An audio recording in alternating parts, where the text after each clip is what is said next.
Good morning mga kapatid, magandang umaga sa ating lahat. So right now we are going to Hebron. So papasyal ko kayo sa Hebron mga kapatid. This is a very interesting place dito sa Bible ay sa Israel.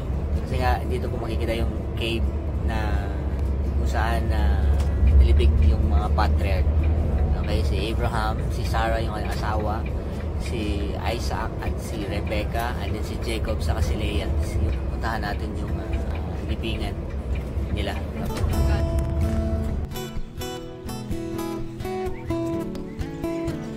So, good morning mga kapatid. Dito na po kami sa Hebron, Macpela. So yun na po yung bus namin. So may mga kasama pa ako mga foreigner. Okay, foreigner from Philippines.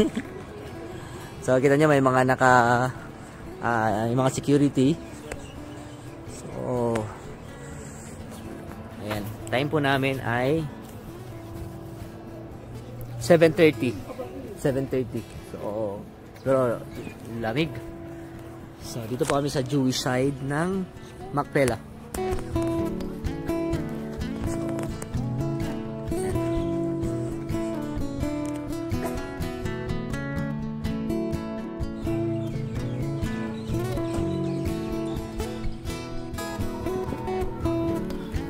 So yan mga kapatid, papasukin po namin yung libingan Macpela.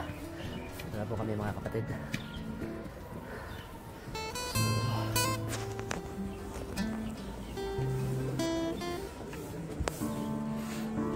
So yun nga mga ka-awesome. So pumasok na po tayo dito sa loob ng Macpela. So dito po, ito po ay Jewish side. So pagpasok mo, kailangan mong kumuha ng kipa. Nilagay yan sa ulo mga kapatid, kung ikaw ay isang lalaki. At syempre, dahil ito ay banal na lugar, isa po siyang simbahan, so dapat ay tahimik ang iyong pagpasok dito dahil may mga Jewish na nananalangin. Kasi ito sa mga lugar na kung saan sila ay nag-aaral, nag-memorize, and dito rin sila nag-worship. So ang pinasok natin ay Jewish side dahil ang building na ito ay na-divide sa dalawang bahagi. Ang isa ay nakuha ng Palestinian area at yung isa naman ay dito sa Jewish. So nakita natin mayroong libingan doon, pero hindi natin alam kung kanino tomb yan, but that area was no longer part of Israel. Nasa side na po siya ng Palestinian area. At kung titingnan nyo po, meron po mga naka-guard talaga dito ng mga IDF dahil marami po mga religious, mga Jewish na nag-aaral dito at nananalangin.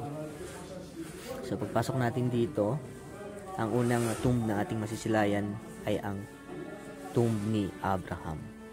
So ayan sa loob. Actually hati lang ito dahil yung kalahati ng tomb ni Abraham ay doon po sa kabila na part po sa kabila po ng Palestinian area. At yung tomb na yan, ang inyong nakikita ay actually hindi na po siya libingan talaga ni Abraham. Ano lang siya, landmark na lang siya dahil sa pinakailalim mismo yung cave ng Macpela.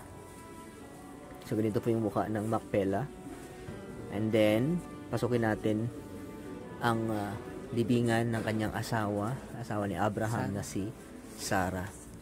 So kasama ko po yung mga CGvers, galing po kami ng Haifa.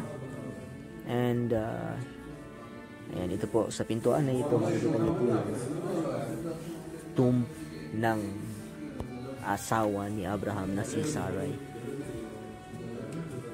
Ayan, mapapansin nyo may mga bata, mga Jewish na nagbabasa at nananalangin. So this is the area kung saan makikita mo yung tomb ni Abraham sa ni Sarah dito po sa Hebron. So ayan, nagpa-picture na rin tayo para meron po tayong souvenir. And makapansin nyo may mga Jewish na nananalangin dito. At ito naman po pinasyalan din natin yung libingan ni Leah. Ito yung isa sa mga asawa ni Jacob na grinand din ni Lord yung kanyang panalangin dahil mahal na mahal ni Leah si Jacob. At ito naman, magkaharap lang sila ng libingan ni Leah, si Jacob. So nakakalungkot dahil hindi po dito nailibing yung ang pinakamamahal na asawa ni Jacob na si Rachel dahil namatay siya nung sinisilang niya si Benjamin on the way sa Bethlehem. So ang side na ito ay lugar ng mga lalaki kung saan sila nananalangin. So bawal pong pumasok dito ang mga babae. And hindi natin nakita yung libingan Ay, ni sila yan. Isaac at Rebecca dahil nasa kabila po siya Kaya mga area. kapatid, this is the tomb of the patriarch. Ayan.